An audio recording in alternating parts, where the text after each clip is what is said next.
ইতিহাসের অন্যতম ভদ্র খেলোয়াড় তিনি। তাকেও বলা হয় একজন আন্ডাররেটেড খেলোয়াড়। সেই ডি মারিয়াকে এবার অপমান করলো ব্রাজিলের দর্শকরা। এর জবাবটাও অবশ্য দিলেন এই আর্জেন্টাইন। ভক্তদের দেখালেন নিজের বিশ্বকাপ শিরোপা। ব্রাজিল ভক্তদের ডি মারিয়ার সাথে আচরণ নিয়ে বিস্তারিত থাকছে প্রতিবেদনায়।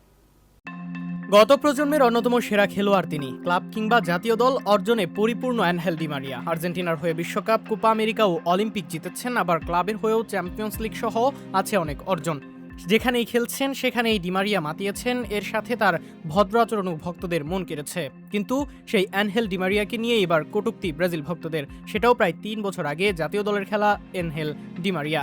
২ দশক বিশ্ব ফুটবলকে কাটিয়ে যিনি দেখিয়েছেন নিজের ক্যারিয়ারে শেষ, সেই ডি মারিয়াকেও দুঃখধ্বনি দিতে ছাড়েনি ব্রাজিলের ভক্তরা। নিজের ক্লাব রোজারিও সেন্ট্রালের হয়ে ব্রাজিলের মাঠে করিন্থিয়াসের বিপক্ষে মাঠে নামেন অ্যানহেল ডি মারিয়া। কোপা লিবার্তাদোসের নকআউটের ম্যাচ ছিল এই ম্যাচটি। প্রথম লেগের ম্যাচে ড্র করার পর ব্রাজিলের মাঠে খেলতে আসে রোজারিও সেন্ট্রাল। তবে সেখানে অবশ্য জয়টা আসেনি ডি মারিয়ার ক্লাবের। ব্রাজিলের মাঠে ফল যায় তাদের বিপক্ষেই। সেখানেই প্রতিপক্ষের বক্সে আক্রমণে যান আর্জেন্টাইন সাবেক সুপারস্টার। যদিও বল নিয়ন্ত্রণ রাখতে ব্যর্থ হন একবার, আর সেখানেই তাকে নিয়ে দুঃখধ্বনি দিতে থাকে ব্রাজিলের ভক্তরা। ডি মারিয়াকে কড়া ভাষায় মন্তব্য করে অপমান করেন স্টেডিয়ামে থাকা দর্শকেরা।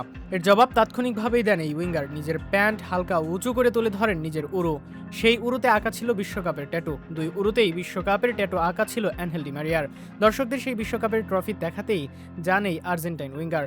নিজেরা ২৪ বছর ধরে বিশ্বকাপের মুখ দেখে না। এমনকি ডি মারিয়া নিজে যা অর্জন করেছেন একা, পুরো দল হিসেবেও একই সময়ে অর্জন করেনি ব্রাজিল। অপরদিকে ডি মারিয়ার পরিচিত একজন ভদ্র খেলোয়াড় হিসেবে মাঠ ও মাঠের বাইরে বিতর্ক এড়িয়ে চলেন তিনি। সেই ডি মারিয়াকেও যেন অপমান করতে ভোলেনি ব্রাজিলের দর্শকরা, সেটাও শেষ বয়সে এসে ক্লাবের ম্যাচকে ঘিরে।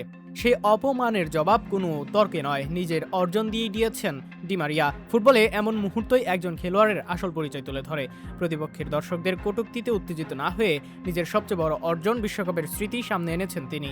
ব্রাজিলের দর্শকদের দুঃখধ্বনির জবাবে নিজের উরুর বিশ্বকাপের ট্যাটু দেখিয়ে যেন তিনি বুঝিয়ে দিলেন, কথার লড়াইয়ে নয়, মাঠের অর্জনেই একজন ফুটবলারের পরিচয় তৈরি হয়। শেষ বয়সেও এই আত্মবিশ্বাসী ধরে রেখেছেন আর্জেন্টিনার এই কিংবদন্তি।